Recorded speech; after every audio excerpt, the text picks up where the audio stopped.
Hello दोस्तों, आप सभी का स्वागत है आपके यूट्यूब चैनल हिंदी के तार में। आज की इस वीडियो के माध्यम से हम यह जानने का प्रयास करेंगे कि हिंदी साहित्य के इतिहास का अर्थ और प्रयोजन क्या है। अर्थ और प्रयोजन कहने का तात्पर्य है कि हिंदी साहित्य के इतिहास का क्या मतलब है और उसका व्यवहार या उसका प्रयोग किस तरह से किया जाता है। प्रयोजन कहने का तात्पर्य भी अर्थ ही होता है। ठीक है, तो इस वीडियो में हम यह जानने का प्रयास करेंगे और समझने की कोशिश करेंगे। तो आइए चलिए शुरू करते हैं। साहित्य नदी के प्रवाह की तरह होता है जो निरंतर आगे बढ़ता है। उसमें ना कोई रुकावट आती है, ना ही कोई उसे भंग करता है। समय के साथ साथ उसमें परिवर्तन आते रहते हैं और परिवर्तन के अनुरूप साहित्य को नई प्रवृत्तियाँ और नए दिशाएं मिलती रहती हैं।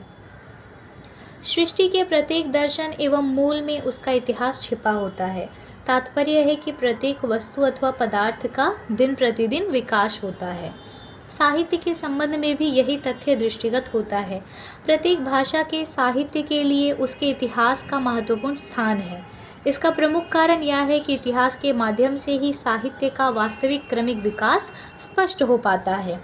इसी विषय में आचार्य रामचंद्र शुक्ल का मत है कि जबकि प्रत्येक देश का साहित्य वहाँ के जनता की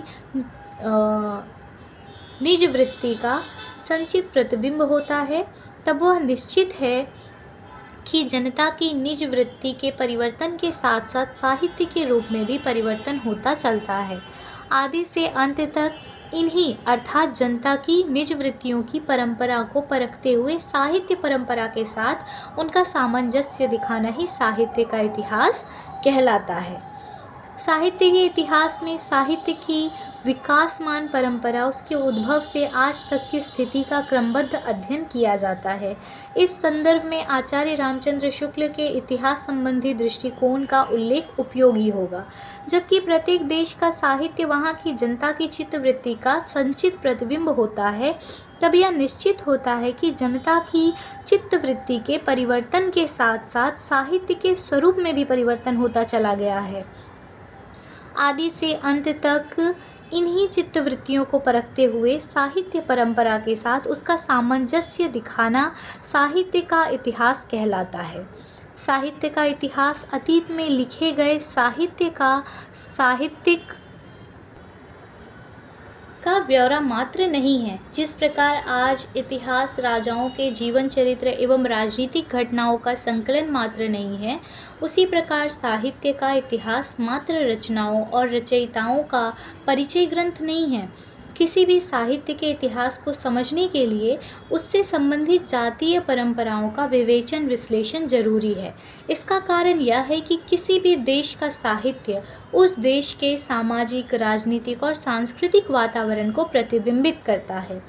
साहित्य की प्रवृत्तियाँ समाज की प्रवृत्तियों का प्रतिबिंब होती हैं। साहित्य का इतिहास व्यक्ति विशेष की उपलब्धियों के साथ साथ इन प्रवृत्तियों का भी विश्लेषण करता है। साहित्य क्या है, कैसा होना चाहिए? इस संबंध में आचार्य हजारी प्रसाद द्विवेदी का मत है कि साहित्य का इतिहास ग्रंथों और ग्रंथकारों के उद्भव और विलय की कहानी नहीं है, वह काल स्रोत में बहते हुए जीवंत समाज की विकास की कथा है। ग्रंथकार और ग्रंथ उस प्राणधारा की ओर सिर्फ इशारा करते हैं, वे ही मुख्य नहीं हैं। साहित्य इतिहास में हम अपने आप को प्रकाशित कर रहे हैं। साहित्य का इतिहास केवल रूप और वस्तु का इतिहास नहीं, वह रचना में व्यक्त रचनाकारों की सृजनशील चेतना का भी इतिहास है। समग्र साहित्य के इतिहास में एक ओर जनता की चित्तवृत्ति को परखा, नए पुराने संघर्षों का मूल्यांकन किया गया, तो दूसरी ओर रचना और रचनाकारों की सृजनात्मक क्षमता को भी वर्तमान की कसौटी पर परखा जाता है। इस प्रकार साहित्य के इतिहास में समाज की विकास कथा तो होती ही है, साथ ही साथ इसमें कला पक्ष का भी मूल्यांकन होता है। वह मानव चिंताधारा के विकास क्रम को निरूपित करने के साथ साथ अभिव्यंजना शिल्प के क्रमिक विकास को भी दर्शाता है। उसमें युग विशेष के व्यक्तित्व का उद्घाटन होता है। इतिहास शब्द इति प्लस हा प्लस आस से बना है, जिसका शाब्दिक अर्थ होता है ऐसा ही हुआ है। शाब्दिक अर्थ से ज्ञात होता है कि इतिहास का संबंध अतीत से होता है और इसमें वास्तविक घटनाओं का सन्निवेश होता है।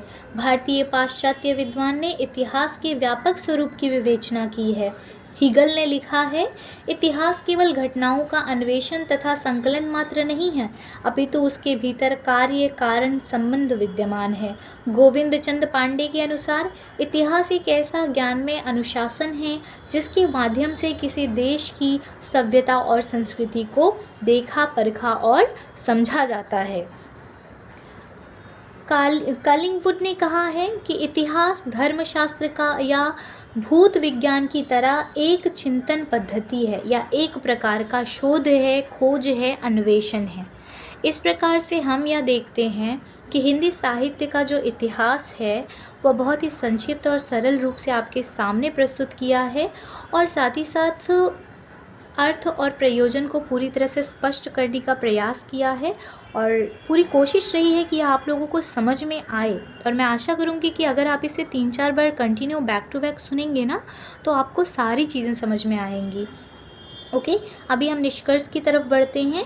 इस प्रकार कहा जा सकता है कि इतिहास न केवल हमें घटना, तिथि और नामों का विवरण देता है, बल्कि इसमें घटना, स्थिति, प्रक्रिया और प्रकृति का संपूर्ण अनुशीलन किया जाता है।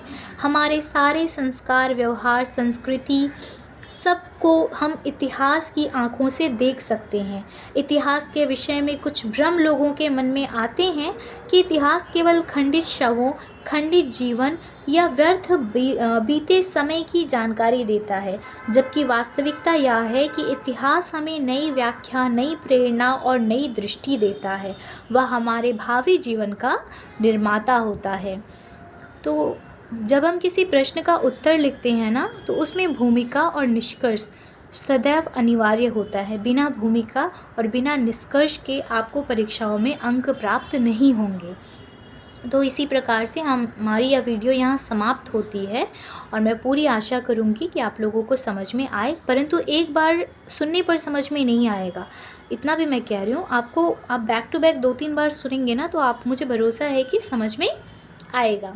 तो ये वीडियो यहाँ समाप्त होती है। नए वीडियो में एक नए विषय के साथ मिलेंगे। अगर वीडियो अच्छी लगे तो वीडियो को लाइक करें, चैनल को सब्सक्राइब करें और अपने दोस्तों के साथ भी वीडियो को शेयर करें ज़्यादा से ज़्यादा। बहुत बहुत धन्यवाद।